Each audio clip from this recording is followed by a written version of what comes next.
Abdurrahman, poor Abdurrahman. Sir, I have a question from chapter 70, verses 37-40. Chapter 70.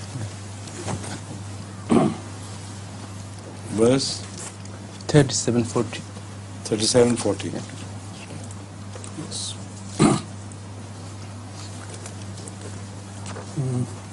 This is verse number 37 from chapter 70, Surah Al-Ma'arij. A'udhu billahi minash shaitanir rajim. Bismillahir rahmanir rahim. Famalil lazina kafaru kibalaka muhtiina anil yamine wa anil shimali izin. The translation is, but what is the matter with those who disbelieve that they come hastening towards thee from the right hand and from the left in different parties? So the question is, if they had disbelieved, what does it mean then that they desire to enter the Jannah?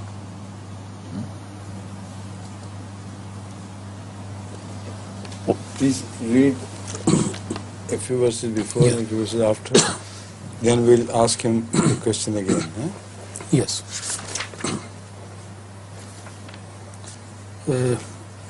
وَالَّذِينَ هُمْ لِفُرُوجِهِمْ حَافِظُونَ إِلَّا عَلَى أَزْوَاجِهِمْ وَمَا مَلَكَتْ أَيْمَانُهُمْ فَإِنَّهُمْ غَيْرُ مَلُومِينَ فَمَنِ ابْتَغَى وَرَاءَ ذَلِكَ فَأُولَئِكَ هُمُ الْعَادُونَ وَالَّذِينَ هُمْ لِأَمَانَاتِهِمْ وَعْهِدِهِمْ رَاعُونَ وَالَّذِينَ هُمْ بِشَهَادَاتِهِمْ قَائِمُونَ وَالَّذِينَ هُمْ عَلَى صَلَاتِهِمْ يُحَافِظُونَ أُولَئِكَ فِي جَنَّاتٍ مُكْرَمُونَ فَمَا لِلَّذِينَ كَفَرُوا قِبَلَكَ مُهْطِعِينَ عن اليمين وعن الشمال إذين أيطمع كل امرئ منهم أن يدخل جنة نعيم كلا إنا خلقناهم مما يعلمون. Now read the translation from the beginning to the end. Yes. And those who guard their private parts except from their wives and from those whom their right hands possess, such indeed are not to blame. But those who seek to go beyond that, it is these who are transgressors, and those who are watchful of their trusts and their covenants, and those who are upright in their testimonies, and those who are strict in the observance of their prayer. These will be in the gardens duly honored. But what is the matter with those who disbelieve, that they come hastening towards thee from the right hand and from the left in different parties? Does every man among them hope to enter the garden of bliss? Never. We have created them of that which they know. Now the question.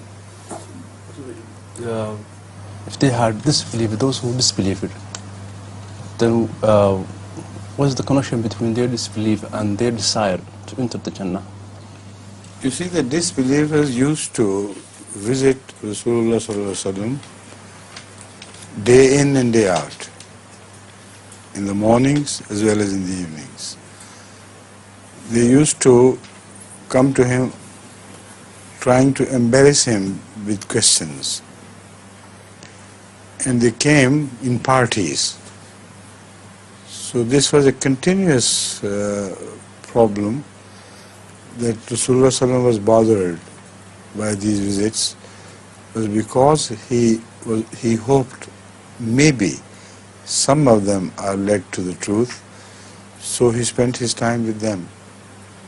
Among other things which are reported by traditionalists, those who preserve hadith, unfortunately this is not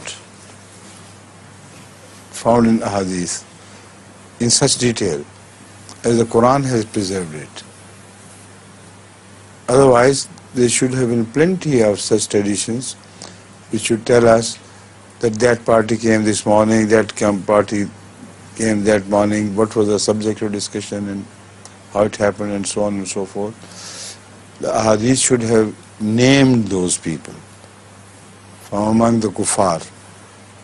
But only they picked up those subjects in which they were interested from the point of view of jurisprudence. Largely, this is what makes hadith. and most fascinating daily routines of Rasulullah Sallallahu Alaihi Wasallam, like his giving parties, like his relatives coming to him, and so on, they are completely left out, except for his small frugal references. So the Holy Quran does not leave anything out. The real daily life of Rasulullah should be seen from the reflective mirror of the Quran, and that is fuller than the traditions we chase to find such details. Now this ayah or these ayahs relate to the same subject, that among others so important activities of Rasulullah Sallallahu Alaihi Wasallam, so heavily burdened with the entire planning of preaching and the problems which beset the people of Islam everywhere in the world, despite remembering the Quran and telling the scribes where to put this ayah and where to put that ayah, this in itself was an occupation of a lifetime. Yet he was bothered by these people. So what has happened to them? Why do they do it when they do not intend to be guided? This was never their intention. Only wanted to bother Rasulullah Sallam.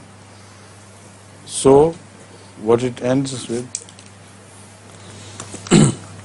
أَيَطْمَعُ كُلُّ امْرِئٍ مِّنْهُمْ أَن يُدْخَلَ جَنَّةَ نَعِيمٍ إِنَّا خَلَقْنَاهُم مِّمَّا يَعْلَمُونَ. Yes, ma'am.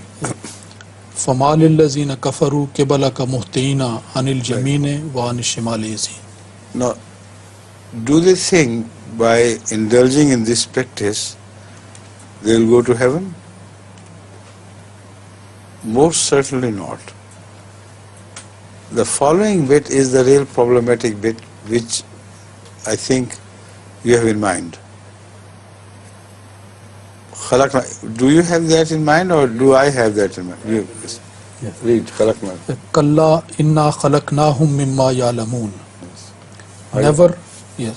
فَلَا أُقْسِمُ بِرَبِّ الْمَشَارِقِ وَالْمَغَارِبِ إِنَّا لَقَادِرُونَ عَلَىٰ أَن نُبَدِّلَ خَيْرًا مِّنْهُمْ وَمَا نَحْنُ بِمَسْبُوقِينَ. That's right. فَذَرْهُمْ يَخُوضُوا وَيَلْعَبُوا حَتَّى يُلَاقُوا يَوْمَهُمُ الَّذِي يُوعَدُونَ. The Holy Quran points out that they should realize that they had a very humble beginning.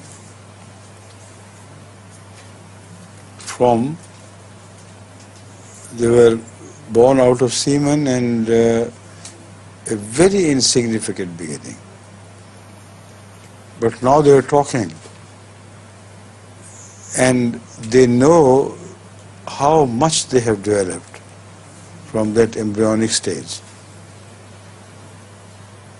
Yet they deny that they will be raised again.